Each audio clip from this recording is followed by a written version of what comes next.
முதல் 3 தினங்களில் மேலாம் ஆற்றலான பயங்கர துர்க்கையாக அவள் எவ்விதம் வணங்கப்படுகிறாள் என்று பார்ப்போம். உங்களிடம் நிலவும் எல்லா தீமைகளையும் கெட்ட குணங்களையும் மாசுகளையும் இல்லாததாக்குமாறு நீங்கள் துர்கா மாதாவிடம் பிரார்த்தனை செய்ய வேண்டும்.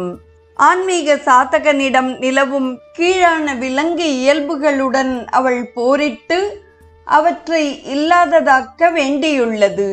அது தவிர உங்களது ஆன்மீக பயிற்சியையும் அதனது பல்வேறு ஆபத்துகள் மற்றும் சோதனைகளிலிருந்து உங்களை காக்கும் சக்தியாகவும் அவள் விளங்குகிறாள். இவ்விதம் முதல் 3 தினங்கள் உங்கள் மனத்தில் நிலவும் அசுத்தங்களையும் தீய சுபாவங்களையும் அகற்ற அன்னையின் சம்ஹார சக்தியை வழிபடுவதாக அமைகிறது.